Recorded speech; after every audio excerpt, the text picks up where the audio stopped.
Hello student, अभी हम next sum करने जा रहे हैं।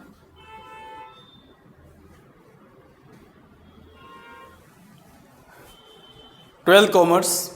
बेटा मैं आप लोगों को एक एक सम सॉल्व करके दिखा रहा हूँ। एक एक सम की प्रॉब्लम्स को, एक एक सम के एडजस्टमेंट को मैं सॉल्व करते जा रहा हूँ। उसका सिर्फ एक ही पर्पज़ है, और पर्पज़ ये है कि आपका कोई भी डाउट रहना नहीं चाहिए। तो सम नंबर 8 to 15 कंटिन्यूस मैंने सम किए हैं। 8, 9, 10, 11, 12, 13, 14 एंड नाउ 15 नंबर। इतने सारे सम करने का पर्पज एक ही है कि आपके सम में होने वाले जो डाउट है वो डाउट खत्म हो जाए। तो मैंने आपको in the final account prepare the necessary first trading account, profit and loss account, profit and loss appropriation account, capital oblique current account and balance sheet.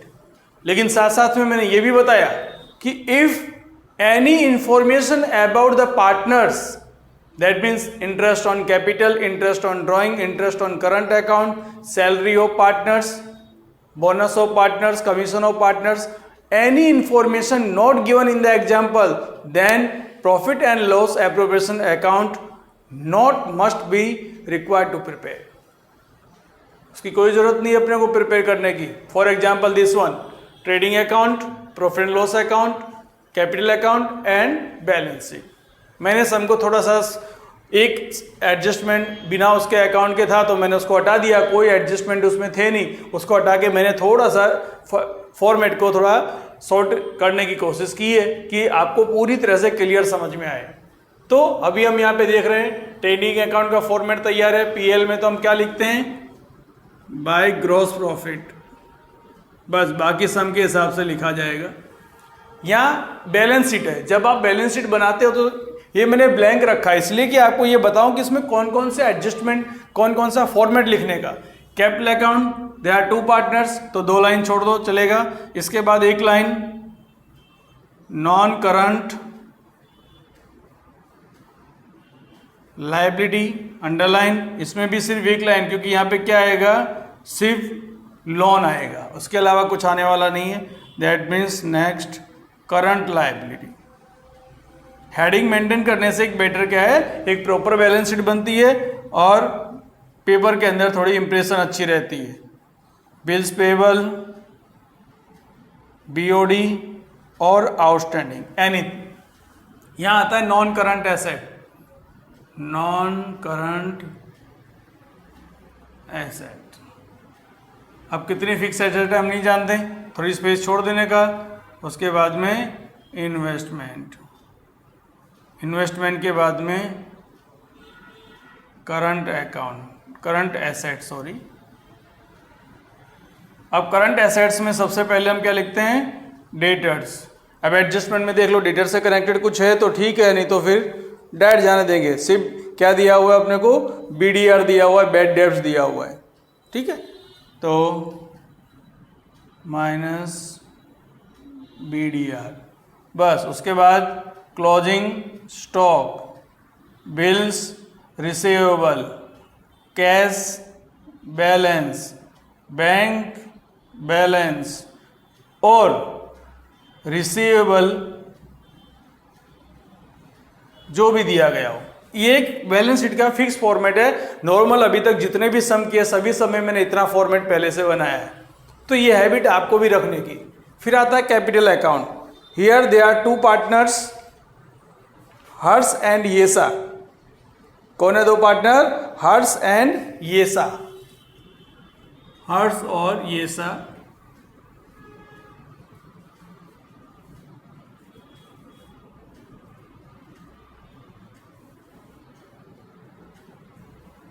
यहां लिखेंगे बाय बैलेंस बीएफ, जो भी ओपनिंग बैलेंस होगा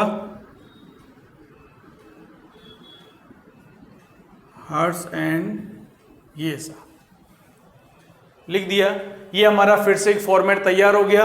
अब हम सम की तरफ जाते हैं। सब में सम करने का सबसे पहला जो स्टेप बाय स्टेप सम हम करते हैं, किस तरह से करेंगे। सबसे पहला स्टेप क्या है, all adjustment past all adjustment recorded in the final account with the two effect. That means first closing stock 10,000 out of which 50% has no market value. Closing stock how much? 10,000. 50% की कोई value market में नहीं है. That means your closing stock value is having only 5,000.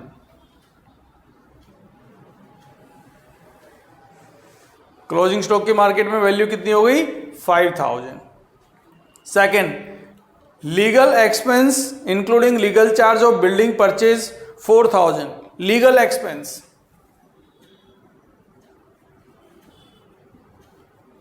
देखो legal expense normally expense ही होता है, लेकिन वो एक्सपेंस किस चीज का है उससे कनेक्शन है कि वो बिल्डिंग का है. और बिल्डिंग से कनेक्टेड कोई भी एक्सपेंस अगर होता है उसे हम कैपिटल नेचर कहते हैं. That is the part of the capital nature. PL में कभी रिकॉर्ड होता नहीं है. तो यहां लिख दो wrongly recorded in legal expense. How much? 4,000. Legal expense of building is the part of building, not a expense. यहां लिखेंगे हम बिल्डिंग प्लस लीगल चार्ज 4,000. फिर दिया है 5% bad debt reserve on debtors. अब डेटर्स का बैलेंस दिया हुआ है सब में. डेटर्स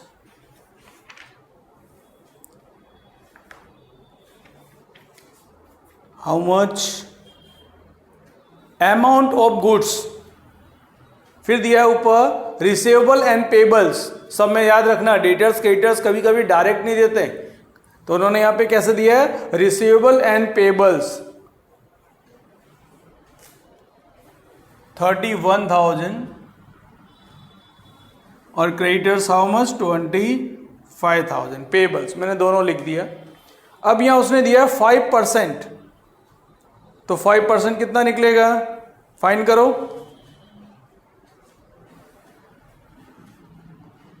1550 लेस कर दो इसमें से.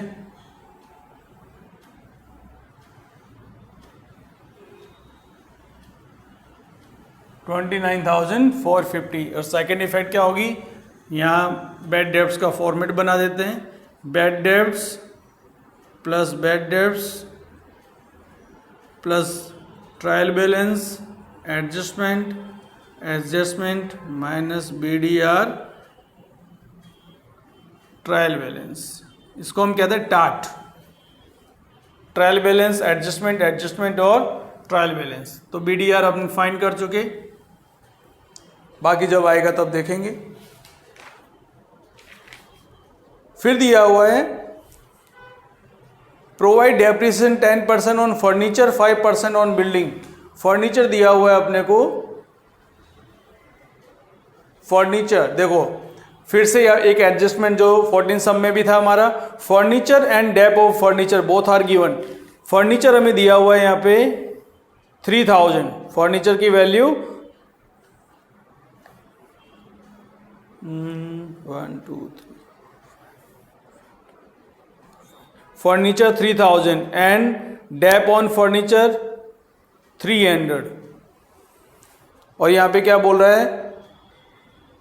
फर्नीचर 10%. तो फर्नीचर की फिर से वैल्यू लिखी जाएगी 3,300 माइनस डेप 10% 330 2970.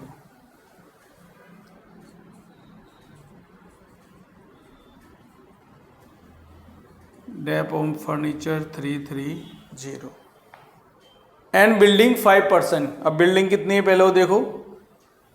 बिल्डिंग दिया है 46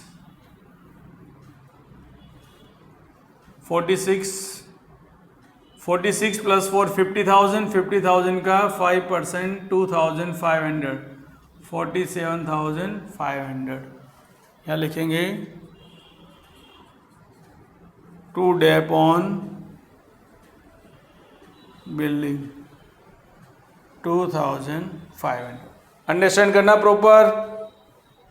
उसके बाद एडजस्टमेंट दिया हुआ है 1/3 of the patents and trademark is to be written off. Patents and trademark is intangible assets. Written off to return of patents and trademark 1/3 that means 900. और रिमेनिंग जो बचेगा वो बैलेंस शीट में हम शो करेंगे. पेटेंट्स एंड ट्रेडमार्क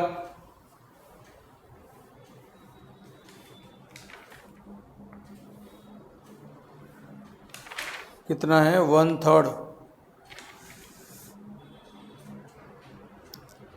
2700 का 1/3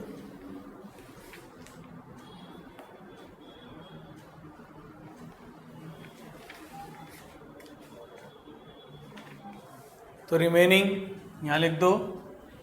patent and trademark 2700 minus right of 900. चलो adjustment हमारे जितने भी थे खत्म हो गए. एडजस्टमेंट का कोई इफेक्ट अब होगा नहीं. अब आते हैं हम ट्रायल बैलेंस पे. ट्रायल बैलेंस में सबसे पहले capital. How many capital 35,000 and 15,000. To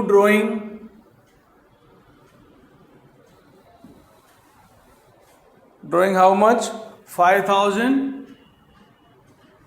and 2,500.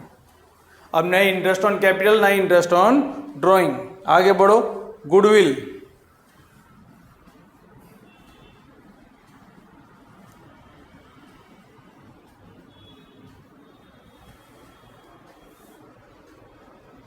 $5,000.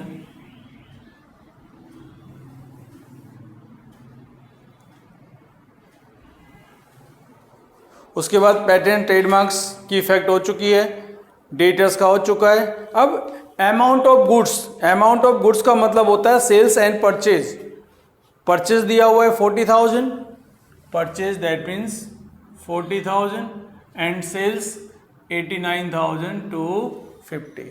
Account of goods का मतलब होता है परचेज एंड सेल्स. ये कंफ्यूज करने के लिए देते हैं सर. फिर दिया है मशीन 15,000. अब इसके बाद डेप के बारे में कुछ दिया नहीं है. सीधा आउटर कॉलम में लिख दो मशीन 15,000. Opening stock 6,000.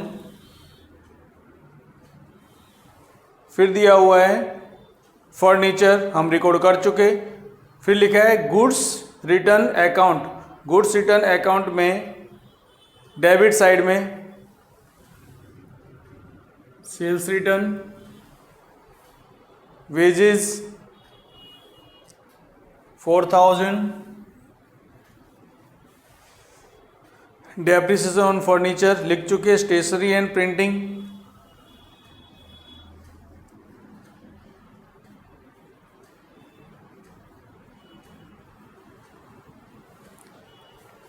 1,550. फिर हमें दिया हुआ है बिल्डिंग वो हम लिख चुके. Legal charge 6,500 less 4,000. Outer column में 2,500. Cash balance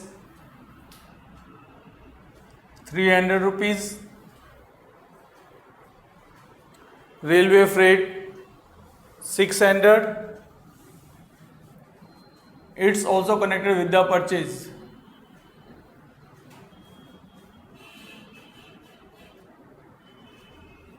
Railway freight. Insurance premium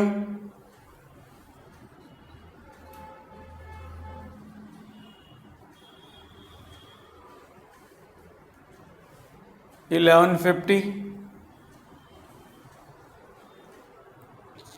Bills 4,000 and 2,500. 4,000 and 2,500. Bills मतलब डेबिट में जो है वो बिल्स रिसीवेबल, क्रेडिट में जो है bills payable. Postage expense 2,000.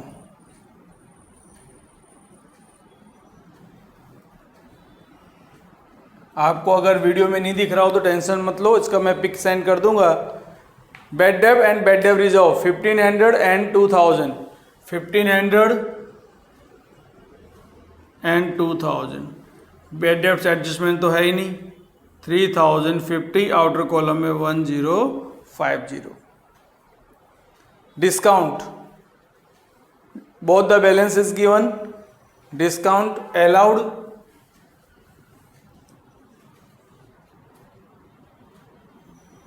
discount allowed 750, by discount receive 1500, stamp on hand, stamp on hand यहाँ लिखो,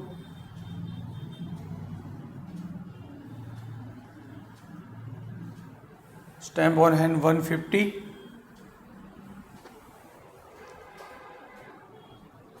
bad debt return, that means bad debt recover,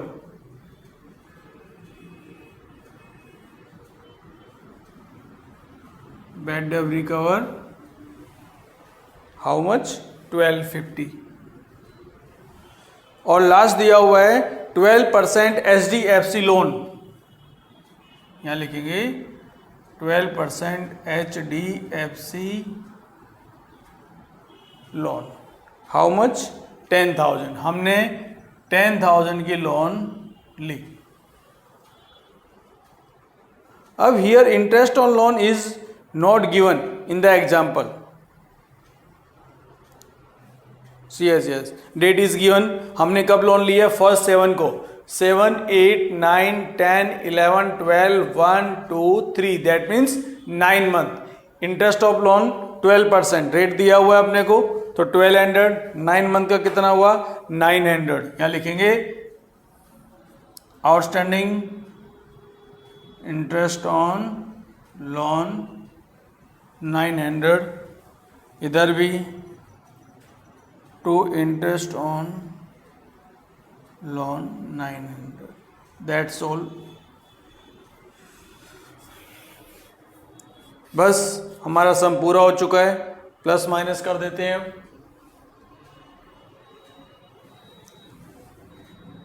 81,750, 86,750। Purchase return इसमें कुछ दिया, परचेज रिटर्न यहाँ पे 5,000, 35, 45, 6 GP। प्लस माइनस करेंगे 41,150, 86,750, 86,750 we got the gross profit। अब यहाँ पे भी आप देख सकते हो पूरे सम में कहीं पर भी interest on capital, interest on drawing, interest on current account, salary, bonus, commission of any partners is not given. इसी वजह से वो अकाउंट बना नहीं। वो यानी कौन सा अकाउंट? PL appropriation account. अब इसका टोटल करेंगे क्या होगा? सॉरी 41,150। 4100 में ए प्लस कर दो, कितना होगा 43,900। अब 43,900 को हम उसमें से माइनस करेंगे तो क्या आएगा? To net profit. Net profit how much? 30,270। और दोनों क्या करेंगे? 1:1 इक्वली डिस्ट्रीब्यूट कर लेंगे। इक्वल डिस्ट्रीब्यूट करके यहाँ पे बाय डिविजिबल प्रॉफिट। अब बाय डिविजिबल प्रॉफिट कितना होगा? 15,135, 15,135। दोनों को ऐड करेंगे तो 50,135, 30,135, 50,135, 30,135। To balance CF 45,135।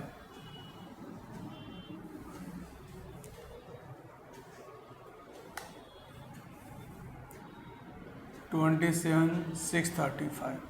Both are closing capital 45, 135,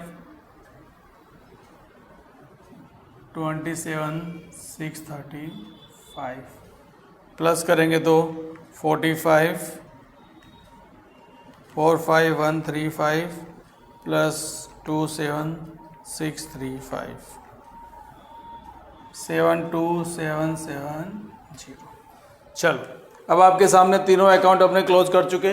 first trading account, trading account में जो भी ग्रॉस प्रॉफिट आया उसको हमने ट्रांसफर किया प्रॉफिट एंड लॉस अकाउंट में। प्रॉफिट एंड लॉस अकाउंट में से हमें मिलता क्या है, नॉर्मली नेट प्रॉफिट मिलता है, but in this sum profit and loss appropriation is not prepared, then profit divisible profit receive from the profit and loss account and it is distributed between the partners ratio and transfer to capital account. Capital account close किया, capital account को हमने balance sheet में लिया। उसके अलावा बस सम is over. चलो अब टोटल कर दे बैलेंस शीट का। बैलेंस शीट का टोटल कितना दिया हुआ है, 72770 plus 10,000 plus 25,000 plus 2,500 plus 900 1,11,170 1,11,170 1,11,170 that's the total of balance sheet. बहुत ही इंटरेस्टिंग और अच्छा सम था, बराबर। इसी तरह से हम आगे भी सम करते रहेंगे, पर जो इंटरेस्टिंग और इम्पोर्टेंट सम थे वो हमारे चले गए, बराबर। 13 तक बहुत ही इंपॉर्टेंट सम थे, सम नंबर 9, सम नंबर 13, 14, ये सब बहुत ही इंपॉर्टेंट सम्स हैं, इन पे फोकस करना। और ये सब में एडजस्टमेंट आपने देखे होंगे, बिल्कुल सिंपल एडजस्टमेंट होते हैं। यानी कि जितने भी सम्स हमें यहाँ टेक्स्ट बुक में, इसीलिए मैंने आपको बोला था अगर आपने 11 मार्क्स के लिए टेक्स्ट बुक की कंप्लीट सारे सम्स देख लिए, आपको टेक्स्ट बुक से बाहर जाने की जरूरत पड़ेगी नहीं, ठीक है। तो ये हमारा सम हुआ, सम नंबर 15 और लेक्चर नंबर 10। आपको सभी सम सॉल्व किए हुए आसानी से मिलेंगे और इसका पिक भी साथ में मिल जाएगा, जिससे कि आपको डाउट क्रिएट होगा नहीं। चलो।